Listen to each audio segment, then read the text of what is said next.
De ben segur que recorden el paper de Dustin Hoffman a Rayman o de Sean Penn a Jo Soc Sam. Són alguns dels exemples que trobem al món del cinema i que ens parlen d'autisme. Però també hi trobem casos reals, com és, en aquest cas, el de la Temple Grandin. My name is Temple Grandin. I'm not like other people. Are you a scientist? I used to work for NASA. Temple Grandin és una zoòloga, etòloga i professora de la Universitat Estatal de Colorado. Ella és Asperger.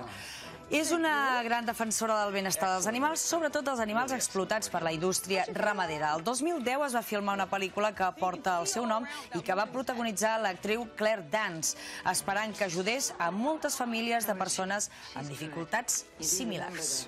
Something's gonna set her off. I bé, aquesta setmana els preguntàvem a la pàgina del programa que tenien en comú Bill Gates, Albert Einstein, Amadeus Mozart i Michael Phelps. Alguns ens heu dit que són autistes, d'altres que són Asperger. Asperger o Asperger, Sílvia? Asperger. Donem la benvinguda a la psicòloga Sílvia Pascal. Asperger. Asperger, sí. Que a vegades tendim als americanismes o als anglicismes. Suposo que no hi ha problema, tampoc, però normalment síndrome d'Asperger en diem. També ens acompanya aquí al plató la Maite Martínez, la presidenta del TEA. Molt bona tarda. Bona tarda. Bé, doncs dèiem autisme, Asperger, per què hi ha aquest ball de noms? Bueno, explico una mica temes una mica tècnics. Ara en diem trastorn d'espectre autista a tots, perquè hem canviat una mica el manual en què ens basem. Que el veiem en TEA, perquè molta gent haurà vist TEA i dirà què és TEA, no? Trastorn d'espectre autista. Llavors ara tots serien trastorn d'espectre autista. Però fa uns anys es basàvem en un altre manual en el que hi havia el síndrome d'Asperger, el trastorn d'espectre autista i el trastorn d'espectre autista no especificat, que són petites diferències en els símptomes, de més o menys gravetat, diguéssim. No sé si vols que expliqui cada un.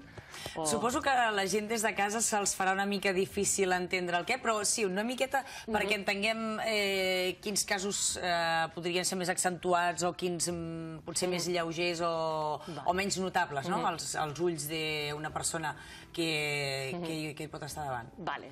Doncs et diria, el trastorn d'espectre autista pot ser d'alt funcionament, o sigui, amb nivell d'intel·ligència normal, o pot ser de baix funcionament, que va associat amb retard mental. I la diferència és aquesta, i també a l'autisme sempre hi ha afectació en tres àrees. Normalment hi ha retard, quasi sempre en el llenguatge, hi ha afectació en l'àrea d'interessos, l'afectació, diguéssim, en els tres casos és el mateix, però en l'autisme sempre hi ha retard del llenguatge i vas associat al retard mental. I l'Asperger, la diferència és que sempre són nens o nenes amb nivell d'intel·ligència normal o alt i no hi ha retard del llenguatge. I el trastorn d'espectre autista no especificat seria el nen que té símptomes de l'autisme, però potser no els té tots. En té uns quants, perquè si no, no podríem que estés aquí, però és menys greu perquè no té tants símptomes. Així, breument, seria això. Mentalment també, si recordem, abans fèiem referències de pel·lícules perquè potser és el que ens entra millor, no? Veiem, per exemple, aquells moviments repetitius o moments de bloqueig que es tradueixen en rabietes o en aquests comportaments més agressius. Això és un estatge avançat o un nivell elevat d'autisme?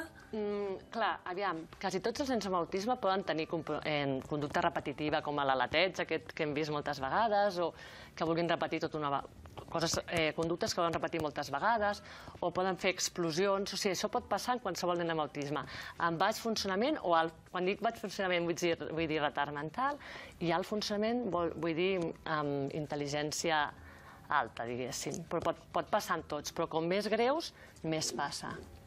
Maite, quanta gent hi ha ara mateix a l'associació i quants amb el trastorn TEA? D'associats passem la centena. De nombre d'afectats, el problema que tenim és que no tenim cens. Aleshores, la majoria són familiars, amics, i d'afectats no et puc donar la xifra perquè no hi ha un cens a dia d'avui encara. Dèiem abans la xifra d'un de cada 150 nens al món té autisme. Quan parlem de la detecció de l'autisme, que moltes vegades és el primer estatge, i després ho veurem. Hi ha una mare que ens deia que la setmana passada li van detectar que era autista, però que ha tingut molts diagnòstics fallits. Sí. Jo penso, en el cas de l'associació, tenim famílies, vull dir que hem passat, ha sigut com un camí etern, perquè efectivament han passat per diferents diagnòstics, i jo penso que és el guany que tenim, que ha avançat, i avui en dia no és que hi hagi més casos de nens TEA, sinó que potser s'acota més a l'hora de fer el diagnòstic. I és veritat que hi ha molts casos que han deixat el diagnòstic primer que tenien i s'ha acabat dient, doncs, és un TEA. Per això també, a nivell estadístic, les xifres s'estan movent molt i molt ràpidament, perquè inclús, vull dir, hi ha xifres que parlen d'un de cada 60 si te'n vas més lluny, saps? I penso que es mourà encara, però justament per això, per un desconeixement que fa que avui en dia es pot acotar millor el diagnòstic i en sabem més, penso, i és més fàcil. Hem trobat una notícia que ens ha sorprès molt perquè diu que en el moment de gestació, fins a la setmana 26, si es produeix una diabetis, el que en diuen gestacional, hi ha la possibilitat, un 65% de possibilitats de que aquell fetus desenvolupi un autisme un cop la criatura ha nascut, que se li pugui detectar aquest autisme. Bueno, les causes són multifactorials, per tant, pot ser genètica o pot ser ambiental, però no se sap ben bé encara les causes realment. Hi ha molts estudis, però no hi ha encara una evidència científica de quina és la causa, a part d'un component genètic. No, hi ha diversos. Inclús nosaltres l'últim divendres d'abril que vam fer la videoconferència amb una nutricionista, doncs perquè també s'han vist diferents documentals on es parla que inclús a nivell de nutrició pot haver una incidència. Ara, com deia la Sílvia, la causa, doncs no hi és. Jo penso que és un cúmul de factors que fa que pugui, o que són en comú amb nens que puguin patir TEA. Com es detecta un TEA? En quin moment o en quin entorn ens adonem que aquella criatura... Parlem de criatures, però podríem parlar potser també d'adults que s'han passat tota la vida preguntant-se que els hi passa alguna cosa i no saben què. I tant, inclús, jo penso, m'atreveixo a dir, hi ha casos de famílies que tenim a l'associació que arrel de diagnosticar el nen, ells mateixos han descobert que ho eren. I és gent que té la seva vida, la seva feina, vull dir, completament normalitzats, però que ara posen, potser, nom en tot aquest procés que han tingut durant la vida i que potser no l'entenien, els típics raros, que dius, és que és raro. I la pregunta que feies de com es veu, des del punt de vista de familiar, penso que són nens que són atípics, no? Dius, tothom és diferent, evidentment, tots som diferents, però ells són diferents dins la diferència. I aleshores el que deia la Sílvia, el fet, sobretot el que sota és aquesta manca d'interès a l'hora de descobrir, d'interactuar amb el món. Un nen, per definició, un nen és curiositat pura. Quan tu veus una criatura d'1, de 2, de 3 anys i que no hi ha res, cap estímul exterior que el cridi a anar a observar, ja ha de ser una sospita bastant important. Aquesta setmana, en un esdeveniment que heu organitzat des de l'associació, com us deia abans, vam parlar amb dues mares i això és el que ens deien. Aquesta és la seva experiència.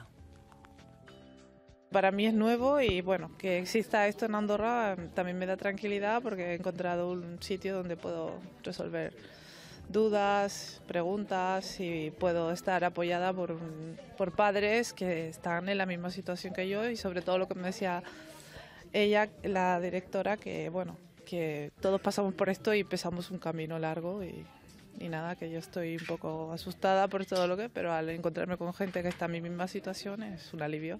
El diagnòstic d'autisme, quan cau en una família, és un diagnòstic que dius ara no saps per on tirar, no saps on anar. Jo vaig rebre l'ajuda de l'Ester Fenoll, l'Ester Fenoll em va guiar, perquè en aquell moment, quan van diagnosticar el meu fill, ella era la presidenta. Nosaltres ara formem part de la Junta i volem arribar a totes les famílies, a totes les necessitats que puguin tenir, a tots els neguits, perquè al cap i a la fi som uns quants i hem de fer pinya, perquè fent pinya tenim més força. Bé, eren la Lisbeth i la Núria que ens explicaven dos casos ben diferents. Un d'una mare que just acaba de saber que el seu fill té autisme, un altre cas ja fent referència fins i tot a l'antiga presidència que en aquest cas tenia l'Esther Fenoll. L'associació ha fet una gran tasca en aquest sentit. Bé, nosaltres ens vam trobar una associació ja engegada, vull dir, la tasca va ser, suposo, l'important és engegar l'associació. Doncs la gran tasca d'empenta la van tenir ells. Nosaltres sí que és veritat que des de fa 2 anys el que intentem és donar continuïtat a l'associació i, com deia la Lisbeth, doncs és això, intentar agrupar els pares, perquè és veritat que l'angoixa aquesta hi és. Quan t'arriba el diagnòstic doncs et quedes una mica desemparat i sobretot, com parlàvem amb la Sílvia abans, el que fa por, penso més que el diagnòstic és la paraula en si, pel que dèiem, per autisme encara avui en dia es pensa en l'autisme més greu, on hi ha una afectació cognitiva, un baix rendiment. Doncs clar, si no mestres aquesta visió, naturalment, quan et cau el diagnòstic és com, i què farem?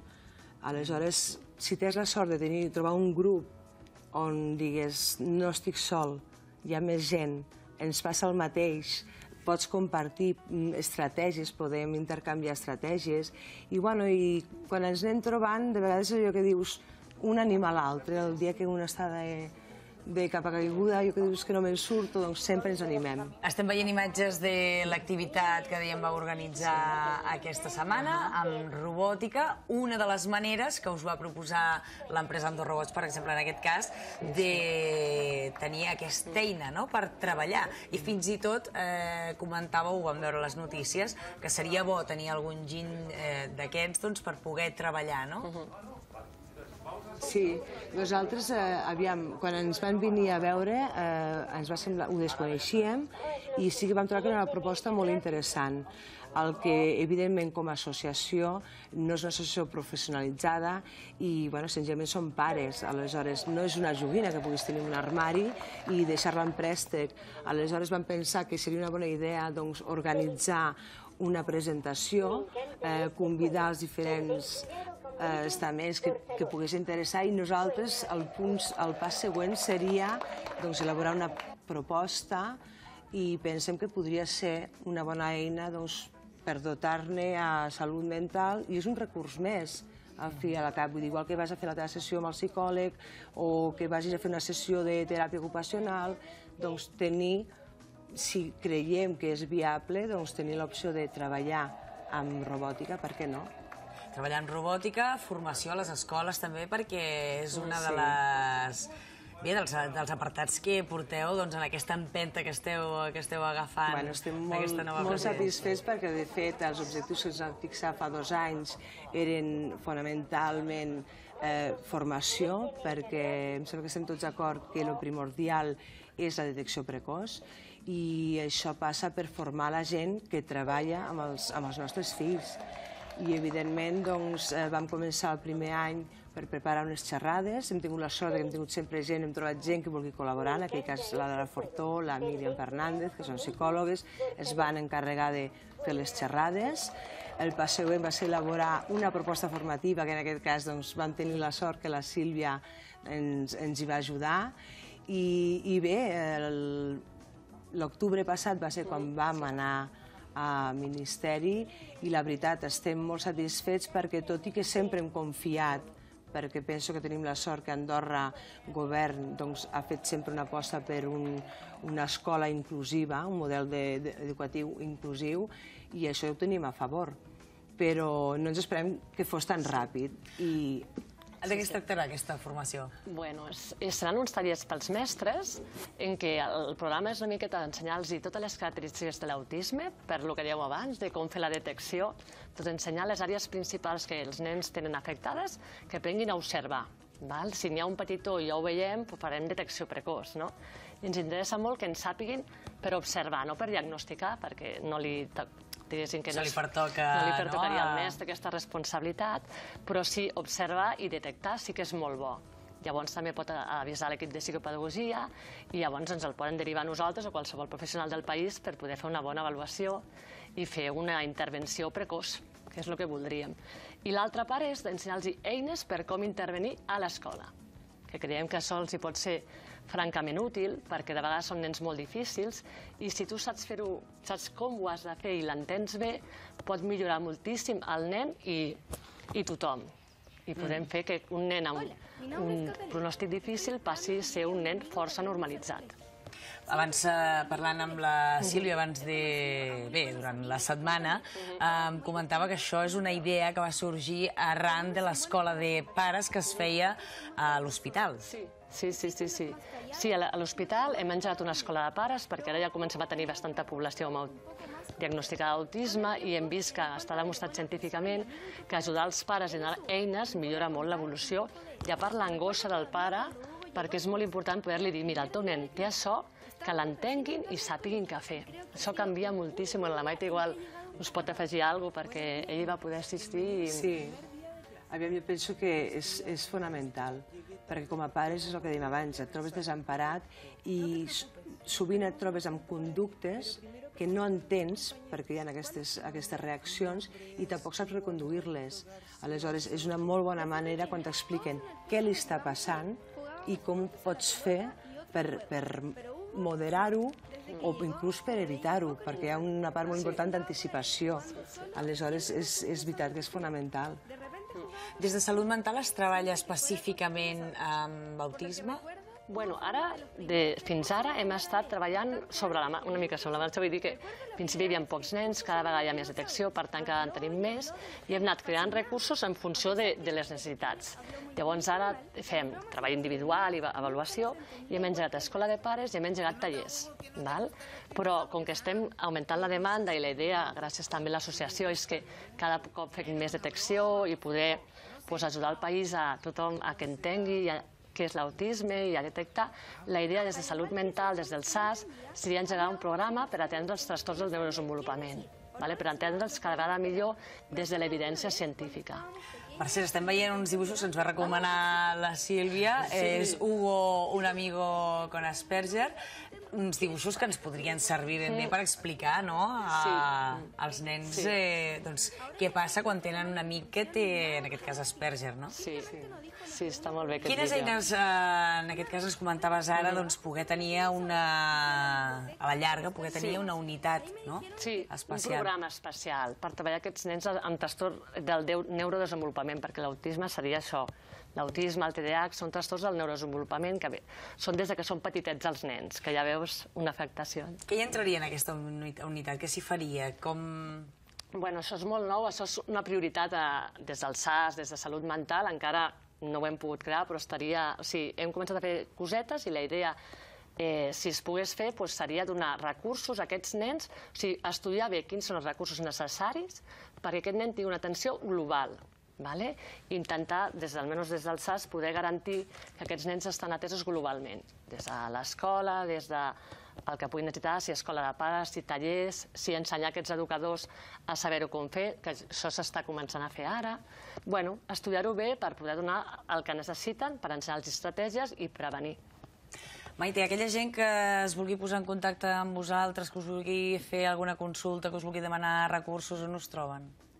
Ens poden localitzar o bé per mail, amb el correu autea@gmail.com, i si no també poden trucar al telèfon a la FAT, els orientarem, sí, a la Federació d'Associacions, i ja et dic, al Facebook també ens hi poden trobar, hi ha la pàgina web, vull dir, a més ens hem organitzat ara, vull dir, a partir de maig començarem cada primer dijous de mes a fer trobades de pares per mirar de realment agrupar totes les famílies i poder donar resposta a les necessitats que trobem.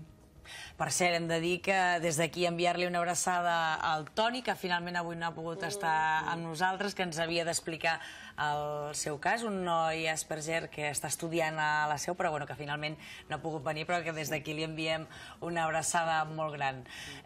Maite, Sílvia, moltes gràcies per haver vingut al programa. Nosaltres avui ens acomiadem amb una cosa que de ben segur als més petits els farà molta gràcia